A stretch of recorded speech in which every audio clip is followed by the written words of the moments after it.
Hello and welcome to the Superposition Guys podcast. My name is Yuval, and my guest today is Kanav Setia, co-founder and CEO of QBraid, a one-stop platform that allows users to access various quantum software and hardware solutions. We discuss the benefits of QBraid for both beginners and end users, the company's plans for future development, the potential for high-level programming languages and API-based solutions, and much more. We hope you enjoyed this episode. Hello, Kanav, and thank you for joining me today. Yeah, it's my pleasure. Thanks for the invite. So who are you and what do you do? Yeah, so my name is Kanav Setia. I'm a co-founder and the CEO of QBraid, a quantum computing company. Maybe a little bit about my background. I grew up in India. I got my bachelor's in aerospace engineering from an institute called Indian Institute of Space Science and Technology. It was a college by the Department of Space in India. So after my graduation, I worked with the Indian Space Agency for 4 years and then came to Dartmouth for a PhD in physics. During my PhD, I got a chance to work with both the Google and the IBM teams. I contributed to both OpenFermion and Qiskit chemistry. I interned at IBM twice, and towards the end of my PhD, I decided to start a quantum computing company. And what does the company do? QBraid is an online platform where we have a one-stop place where you can come in and access all the different quantum software and hardware in one location. So this is the answer I would need to come back and change. So QBraid is a one-stop platform that allows people to access all the different quantum software and hardware. So we have software and hardware available from more than 10 different companies. That includes IBM, AWS, Microsoft, Google, and of course, QEra. So if I want to write in Qiskit, can I do that with your environment? And why would I want to use your environment relative to going to the native environment of individual providers? That's a great question. So the reason you would want to use QBraid is because everything's already prepackaged. So even with Qiskit, you may have to download Qiskit, pip install, and maintain all the different environments. Whereas on QBraid, all of that is pre-built for you. Maybe you can use IBM's cloud service for Qiskit, but we go even further. IBM's native cloud service provides you access to one version of Qiskit at a time. That is the most latest release that they have. Whereas on QBraid, you can get access to multiple releases. So that way you can have one Python environment working with the latest release, one Python environment with the old release, one for GPUs. We now also support GPUs, which means if you want to use Qiskit with NVIDIA GPUs, you can do that on QBraid. Would the benefit be primarily for beginners to say, hey, instead of having to learn how to install all the packages and maintain them, I just go into QBraid, sign up for an account, and I can get going in a few minutes? Or do you also see value for more advanced developers? That's, again, an amazing question. So beginners, the value is clear. For the advanced user as well, like if you gather the work that goes into maintaining each component, it adds up. And essentially we want to do is we want to remove all of that work by automating it, right? So if you think about maintaining Python version is one task, then maintaining different Python environments on top of different Python you may have, that's another task. And after that comes maintaining the right version of Jupyter notebooks, maintaining the right version of each and every package you have. And then if you want to access various different quantum hardware, you have to configure each of those correctly.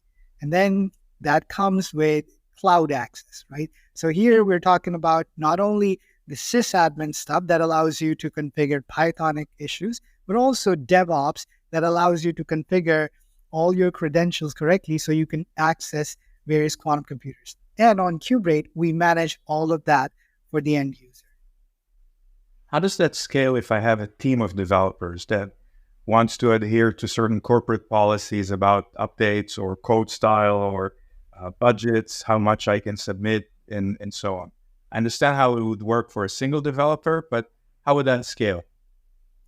So it scales with, we have 1 or 2 person where they can build an organization on QBraid and they can buy credits, and then they get more finer control on what access each of those developers have, right? So it's basically they can control how much compute they can get, and then they can control how much credits each developer is allotted for connecting to various different quantum hardware. So most of these features are already pre-built. But for example, if you also wanted to have a fine control over that this developer shouldn't have access to this quantum computer, so those are the things we're still building out. But you can easily transfer them credits, transfer the credits back. All of those things are even today present, that any organization can sign up and buy credits, buy compute. So all of the good stuff. When you mention credits, is it more expensive to go through QBraid? Is it cheaper because maybe you buy on bulk? How does pricing compare? You basically answered my question. So that's essentially the model. We offer the same price that you would find at any of the cloud providers, and we work on our end to negotiate a better deal for us so that whatever discount we end up getting, that we keep as margins. I understand the value on the DevOps and keeping the environment up to date and a quick start. Does QBraid as a company offer additional services or additional value for developers? Absolutely. And this is where we have an interesting story where as a company we started, we built this incredible platform, everyone liked it, and then we went on to try to sell it to the various industries, the enterprise world. And that's where we realized there aren't enough quantum software engineers who can use quantum computing in their workflow right now. There's a huge demand and need to educate and bring them up to speed so that they can start using quantum computing in their workflows. So what we do is, as an introductory tiered service, we're also happy to collaborate with them, do workshops on QBraid where we teach them all the different verticals that they might be interested in. That includes quantum machine learning, quantum chemistry, quantum optimization, and teach them the basics of quantum computing and guide them on how they can introduce all of those things in their own workflow. Some people may say that they don't care what's under the hood, but they just want a solution. They want an optimization API or a machine learning API or a chemistry API. Is that something that you offer? Is that something that is perhaps in your plans? It's definitely in our plans. Unfortunately, the field of quantum computing is not where it needs to be, where you can provide a single API that people can just call with their problem and get the solution. Which is totally understandable. As an end user, you may want that service, like ChatGPT. Give me the token. I provide you a token of the text that I need an answer for. Just send me the answer. I don't want to train the model myself and all of that good stuff. And that's understandable. For some people, that's the requirement, and they may have to wait a few more years before we make that happen. But then there's this whole lot of other companies which want to capture more value than that, right? So if you want to use it as an API, of course, you only get to capture some value of it. If you want to capture more value and want to spend time going under the hood, those are the people we're trying to go to right now. And then we're telling everyone who needs an API, they may have to wait a few more years. Give me a sense of your users, if you can. Do they come from a particular industry? Are they particularly interested in one type of application? What are you seeing in that regard?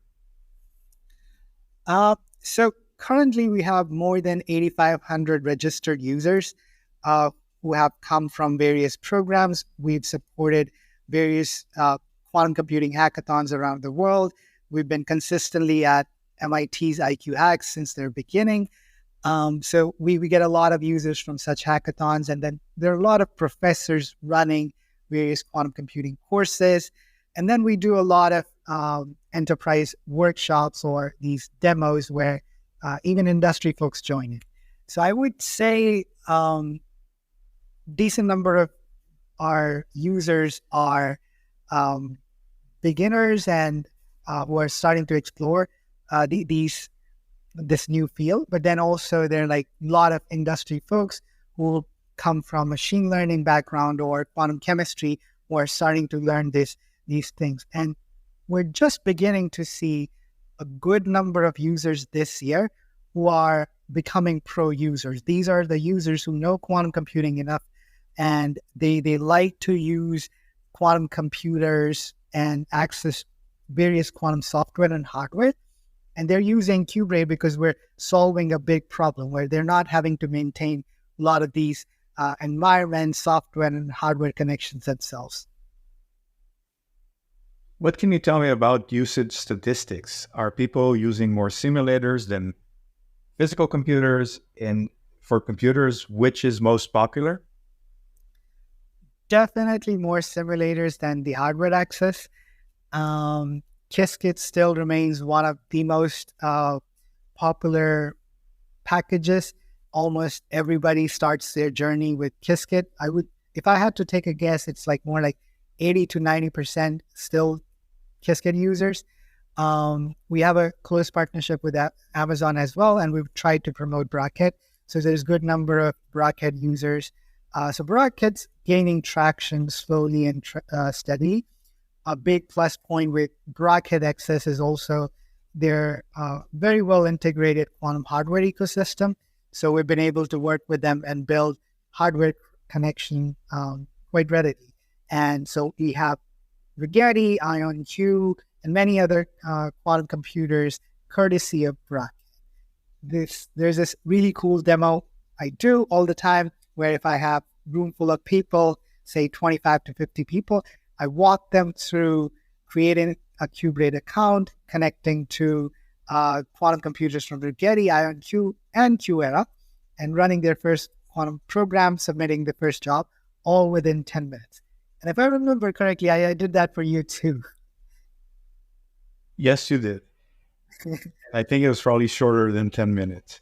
No. Which was good for you. Tell me a little bit about the company. How large are you? How are you funded? Where are you located? So currently, we are 6 to 7 people, 6 full-time, 1 part-time. And then we have an awesome developer team working in India, supporting our all the web development related tasks. So in total, I would say like around 11. And then we always have a few interns working, coming in and leaving. So yeah, around 11 or 12 people in total. And we raised $1.9 million so far through angel investors, venture funds, and we just got awarded up to $4 million from Q4Bio, the Welcome Leap grant that just recently came out. The phase 1 is 1.3 million, which is what we should be receiving in the coming months. And then if we perform well, we go on to phase 2 and phase 3 and could unlock another 750 to 3 million in total. And then this morning, we received another amazing news that another grant we submitted in collaboration with NCNT came through, which is like $1 million per year grant for up to 5 million. And we are one of the sub-awards in that grant. Congratulations. Professionally speaking, what keeps you up at night? What keeps me up? That's a great question. I would say there's not a whole lot of things that keep me up night. It's more related to like stress management, I would say. I've come to peace with things that are under your control and things that aren't. So I can more maybe comment on things that I think about, and I have maybe some concerns. So, of course, like as a quantum software company, we can only control software.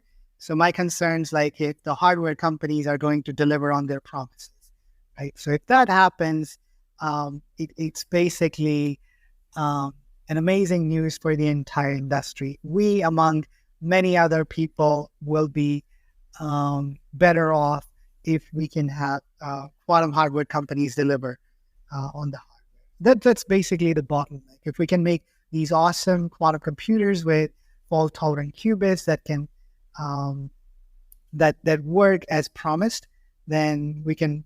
Software is easy to build and could be built at an amazing pace.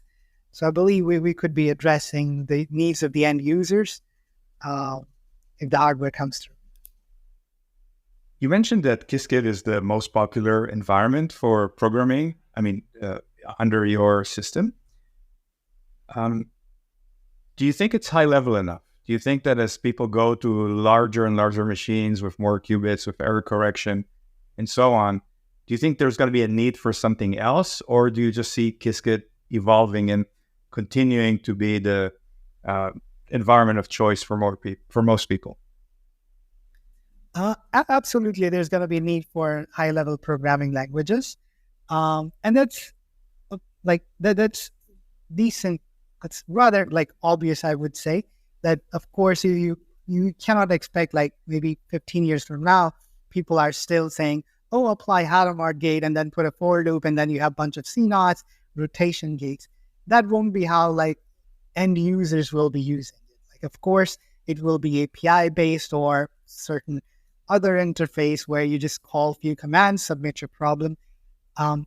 Where I find things are interesting is when is that point, right? When does that jump happen where you can say my underlying hardware and software works as promised, and it allows me enough it's at a stage where I can depend on it to do what I expect it to do, so that I can build my higher level applications, right? And that point is not super clear to me, because ultimately we would want to do that as well, because you get to capture a whole lot of value if you go that route, like build a high level computing service where people can just call and get the answers to their problem. And as soon as it becomes too clear, we will also be starting development for some products in that category. Moving from development to production, let's assume that I created an algorithm using your environment and I'm happy with it, and now I just want to run it in production. Do I still continue to use your environment, or do I take that code elsewhere? I think you can still, okay, so maybe if you can define production, that would help us. That would help me a little bit. Like, well, what does deploying in production mean in this context? Let's say that I need to run an optimization problem every 15 minutes. Every 15 minutes, I get a new set of data. I want to run an optimization problem. Let's assume that the computer I want to run it on is actually available. Should I be using your environment, or should I take that code elsewhere? I think if you are at a stage where you want to deploy that and you're happy with that, we will help you make that happen. So if you develop something using QBraid, we've constantly, from the moment we started out, that was our motto: learn, build, and deploy. And again, it comes to that critical question: when do we think people will find enough value that they would want to deploy, right? Constantly, as we built the infrastructure for learn and build, we've had this question in the back of our mind always and consistently. So we've worked with a few companies where we build custom environments for them where they can like do this deploying part. And meanwhile, we're constantly learning if we had to do this at scale, what we would need to do, right?